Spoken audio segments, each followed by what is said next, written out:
Assalamualaikum warahmatullahi wabarakatuh. Halo semuanya.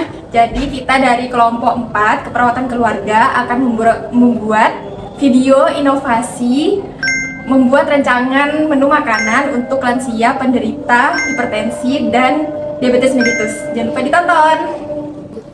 Selamat pagi Mbak Abel, Ibu Nabila, dan Ibu Desi. Jadi Mbak, sebelumnya di sini saya selaku perawat dari Puskesmas Desi dari Puskesmas Sudarsari di sini kembali melakukan kunjungan liburan untuk memantau dan mengevaluasi terkait keadaan kesehatan di keluarga ini. Nah, Mbak Abel sendiri bagaimana keadaannya minggu ini? Alhamdulillah saya sehat Mbak. Saya sudah mendapatkan hasil. Ya, dari yang kunjungan minggu lalu disuruhnya mengurangi ya. Berarti sudah mulai mengurangi ya? Iya, Mbak.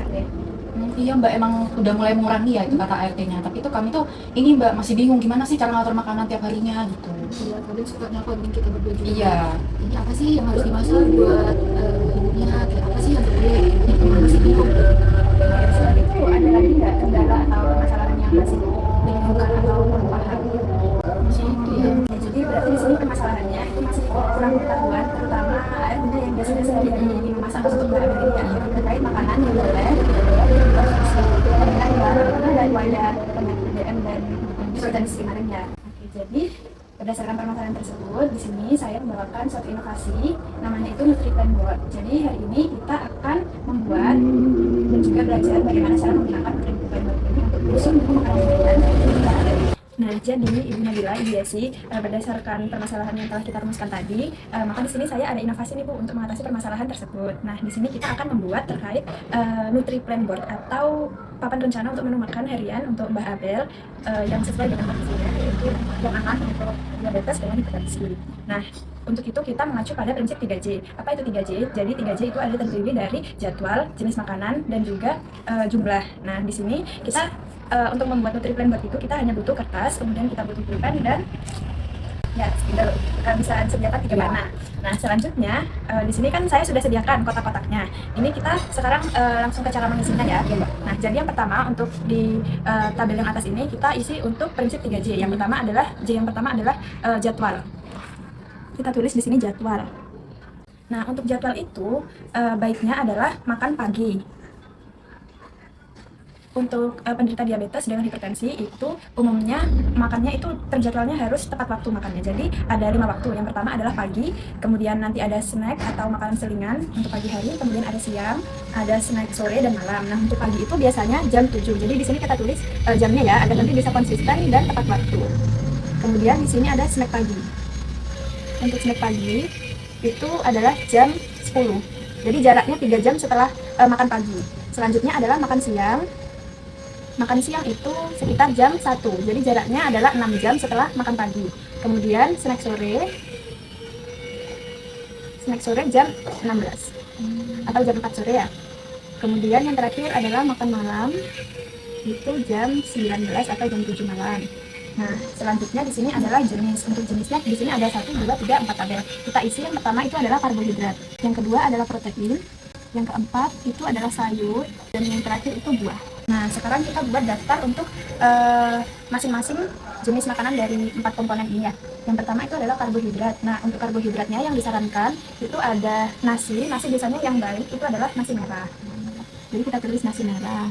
Kemudian bisa juga pakai ubi yang direbus, kentang rebus, bisa juga jagung, roti gandum, singkong rebus, dan ini nanti sisanya bisa diisi sendiri ya. Iya. Selanjutnya adalah protein. Kita buat daftar proteinnya ya. Di sini kita bisa isi yaitu yang pertama adalah ikan. Kemudian bisa juga ayam, tapi ayamnya yang tanpa kulit ya. Iya. Kemudian bisa tahu tempe, kacang merah, dan juga bisa edamame. Selanjutnya untuk sayuran kita buat daftarnya. Kalau sayur bisa macam-macam ya.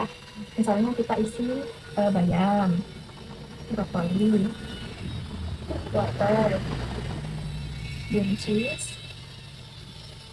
tomat, sawi, labu siam. Selanjutnya kita buat untuk daftar buah. Misalnya kita isi apel, pir, jeruk, alpukat, melon, pepaya. Selanjutnya kita ke J yang ketiga yaitu jumlah. Jumlah itu kita mengacu dengan aturan piring, yaitu piring T. Kurang lebih visualisasi atau model gambar dari piring 3T itu seperti ini ya. Kita gambar lingkaran, kemudian T-nya seperti ini. Apa maksudnya? Jadi untuk yang setengah, bagian piring yang setengah besar ini adalah setengah. Setengah itu dari jumlah sayuran. Kemudian ini seperempat, ini juga seperempat. Seperempat yang pertama itu berisi protein, dan seperempat yang kedua itu berisi karbohidrat. Nah, selanjutnya kita akan menentukan terkait makanan yang harus dihindari, atau bisa kita tuliskan di sini untuk pantangan ya. Beberapa makanan yang harus dihindari, yaitu yang pertama adalah gorengan, kemudian minuman manis, dan juga makanan instan atau cepat saji. Yang terakhir, dari tadi kita membuat daftar dari jadwal, kemudian jenis makanan, jumlah dan tantangan. Yang terakhir kita adalah menentukan tujuan dari dibuatnya daftar-daftar tadi. Jadi targetnya itu adalah rendah gula, kemudian rendah garam, dan juga tinggi serat. Nah, selanjutnya kita akan belajar untuk mengisi atau menyusun menu makanan menggunakan NutriPlan board yang telah kita buat. Di sini kita membutuhkan 3 spidol dengan warna berbeda.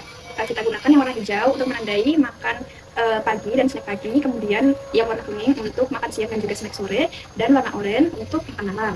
Nah, di sini kita bisa libatkan lansia untuk memilih menu makanan yang diinginkan. Jadi nanti kita tinggal tandai saja atau kita centang dari makanan yang dipilih oleh lansia. Nah, sebagai tambahan, misalkan karena di sini kan yang memasak ART, jadi biar tidak membingungkan ART, kita bisa tambahkan catatan di sini. Misalkan kita buat seperti ini, hijau itu tandanya untuk makan pagi dan snack pagi. Kemudian yang kuning itu tandanya adalah menu makanan yang akan dimakan untuk makan siang dan juga snack sore. Dan yang warna oranye itu menandakan menu makanan untuk malam hari. Dimana dalam menyajikan makanan itu harus dipatokan pada ini, piring T ini. Jadi bagiannya adalah setengah sayuran, kemudian seperempat protein, dan juga seperempat karbohidrat. Seperti itu. Dan juga nanti bisa dievaluasi, misalkan hari ini apakah pantangan seperti gorengan, minuman manis, dan makanan instan itu sudah terpenuhi atau belum. Jadi nanti bisa dicentang yang mana saja yang sudah terpenuhi. Kalau belum terpenuhi jangan dicentang ya. Seperti itu. Oh gitu ya Mbak ya. Soalnya ini sih Mbak, saya sama keluarga saya tuh agak susah kalau misalkan untuk ngatur makanannya. Jadi kalau ada ini sepertinya lebih gampang ya. Ya, jadi NutriPlan board ini juga bisa kita gunakan sebagai panduan. Jadi bisa untuk mengontrol jadwal makannya. Jadi nggak nggak loncat-loncat, terus makannya jadi lebih teratur, dan juga jenis makanannya itu lebih terkontrol, seperti itu. Oh iya Mbak. Untuk blender tadi, sekarang kita mencoba untuk mengisi ya bersama Mbak Adel untuk menentukan kira-kira makanan apa saja yang diinginkan. Kita coba susun makanannya. Di sini kita bisa menggunakan spidol ini. Nah, sekarang kita akan mulai dengan makan pagi dan juga snack pagi ya. Nah, di sini Mbak Abel bisa memilih makanan yang diinginkan untuk dimakan pagi hari dan juga snack atau selingan untuk pagi hari. Kita mulai dari karbohidratnya dulu. Ibu Yesi bisa dibantu untuk centang makanan yang dipilih oleh Ibu Abel ya. Iya. Ini berarti pagi ya Mbak ya? Ya. Saya mau kentang rebus paginya. Iya. Snacknya harus karbo ya Mbak? Bebas. Mau pakai protein atau buah juga boleh. Snacknya mau apel. Untuk protein dan sayur untuk pagi hari Mbak Abel mau apa? Proteinnya mau ayam, sayurnya mau Wortel aja. wortel ya Mbak. Oke. Jadi di sini untuk makan paginya Mbak Abel nanti mau makannya kentang rebus, ayam, dan juga wortel. Dan juga untuk snack paginya adalah buah apel. Nah, nanti untuk penyajiannya bisa panduannya mengikuti ini ya. Setengahnya itu adalah sayuran, jadi nanti setengah dari piringnya itu berisinya wortel. Kemudian seperempatnya itu kentang rebus, dan seperempatnya lagi ayam, seperti itu. Kemudian kita lanjut ke makan siang dan snack sore ya. Kita bisa pakai spidol yang warna kuning. Nah, untuk siang hari Mbak Abel maunya makannya yang mana aja? Nasi merah, terus ikan, sayurnya mau bayam, snacknya mau pir. Oke, selanjutnya untuk makan malamnya Mau roti gandum, proteinnya edamame, sayurnya tomat sama buahnya mau jeruk. Oke, di sini kan sudah disusun untuk dan dipilih ya menunya apa saja. Nanti untuk jam makannya di sini sudah tertera ya. Nanti bisa mengikuti jadwal jam yang sudah ditentukan ini. Jadi agar nanti makannya itu terkontrol dan tepat waktu seperti itu ya. Kemudian di sini kan tadi juga sudah ada catatannya. Untuk yang hijau ini adalah makanan pagi dan snack pagi, yang kuning untuk makan siang dan juga snack sore, dan yang oranye untuk makan malam. Jadi harapannya nanti tidak membingungkan yang memasak gitu. Jadi sudah tahu kalau misalkan yang warna hijau ini akan dimasak pagi hari, kemudian yang kuning akan dimasak untuk siang hari, dan yang oranye dimasak malam hari. Dan juga nanti penyajiannya di sini juga sudah tertera ya untuk porsi-porsinya. Di sini nanti ada tambahan evaluasi, bisa direfleksikan setelah 1 hari itu apakah sudah makanannya itu sudah sesuai dengan tujuan kita, apakah sudah rendah gula, rendah garam, dan juga tinggi serat. Itu kita juga bisa lihat apakah sudah tidak makan gorengan, makan minuman manis, dan juga makanan instan atau cepat saji. Nanti kalau sudah memenuhi, di sini bisa dicentang seperti itu. Kalau misalnya ibunya nggak mau makan dari yang ada di sini semua gimana Mbak? Nah, kalau misalkan Misal bosan gitu. oh iya, kalau misalkan bosan, nanti kan ini sudah saya siapkan ya. Nanti bisa ini nanti papannya bisa digantung atau juga ditempel di dekat dapur atau di meja makan. Nah, itu nanti ini modelnya seperti kalender. Jadi nanti bisa dibalik, nanti bisa diisi dan disusun makanannya biar nggak bosan seperti itu. Di sini saya juga sudah siapkan terkait panduan untuk menyusun menu makanannya ya. Nanti bisa disesuaikan. Untuk cara penggunaannya nanti sama. Jadi tinggal menyusun jenis-jenis makanannya saja. Seperti itu. Iya, bisa ngeliat dari sini ya jadinya. Iya. Selain itu ada yang ditanyakan lagi. Oh iya Mbak, ini saya mau tanya, kan ini cuma ada nasi merah itu, kalau misalkan nasi putih itu nggak boleh ya Mbak? Oh ya, kalau nasi putih itu sebaiknya dibatasi seperti itu. Di panduan di sini juga sudah ada terkait makanan yang dianjurkan dan juga dibatasi atau dihindari. Jadi nanti bisa panduan pada kertas ini ya.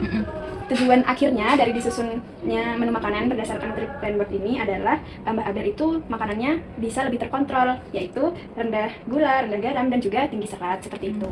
Nah, dari keluarga atau Mbak Abel ada yang ingin ditanyakan lagi? Kan ini maksudnya kayak takutnya saya sama kakak saya sama adik saya kan lupa gitu ya, maksudnya gimana caranya biar tetap ingat gitu, biar dia tetap Konsisten gitu ya. Nah, mungkin kalau itu bisa dari keluarga atau nanti keluarga ini bisa menyampaikan ke ART-nya selaku yang memasak ya setiap harinya untuk Mbak Abel, itu nanti bisa membuat alarm. Jadi kan di sini ya tadi kan sudah disusun ya untuk jadwal makannya pagi jam 7, snack jam 10, kemudian makan siang jam 1, snack sorenya jam 4, dan makan malamnya jam 7 malam. Nah, itu bisa dibuat alarm. Jadi sebagai pengingat, jadi nggak sampai terlewat. Jadi Mbak Abel juga nanti makannya bisa tetap terkontrol seperti itu. Coba kita buat dulu Iya, ya. boleh. Mumpung ada perawatnya di sini ya. Makan pagi, jadwalnya jam 7. Kemudian snacknya jam 10. Jam 10. Makan siangnya jam 1, jam 13. Kemudian snack sorenya jam 16. Malam. Iya, malam. Jam 19. Akan lebih efektif lagi karena sudah mulai IBS kan tidak selalu di rumah ya. Nanti bisa minta tolong juga ditambahkan alarm di HP ART-nya. Jadi kan takutnya mungkin Mbak Isi dan Mbak Gila ini sibuk. Nanti kemudian ART itu bisa ya, karena sudah ada alarmnya juga. Nanti di sini saya kasih tahu RT-nya. Ya. Mungkin cukup sekian yang bisa saya sampaikan dari keluarga dan juga Mbak Abel. Ada yang ditanyakan lagi atau masih kurang paham dan lebih Kita juga jadinya paham apa yang dibilang boleh makan, apalagi maksudnya tadi ada jamnya juga pagi, siang, sore, malam, ada siang gitu. Ya, jadi kita tahu makannya kayak apa. Ya, jadi ini nanti saya berikan kepada keluarga ya, bisa ditempel atau digantung di bawah meja makan atau di dapur. Jadi agar akan mudah dilihat ya dan diakses lagi. Jadi selalu ingat seperti itu. Cukup sekian, nanti 1 minggu lagi saya akan berkunjung ya untuk melihat apakah sudah dilakukan atau belum ya. Harapannya semoga apa yang kita susun hari ini itu bisa bermanfaat dan juga berguna bisa mengatasi permasalahan yang dialami Mbak Abel. Minggu depan untuk kunjungannya lagi, kita bisa hari apa ya? Terus hari liburan tinggal kayak gini, Sabtu semua. Ya, Sabtu seperti biasa. Jadi mungkin sekian, saya mau pamit dulu ini bisa bersama keluarga. Makasih ya Mbak ya. Nanti kita bertemu lagi hari Sabtu depan ya. Kalau gitu saya izin pamit. Terima kasih.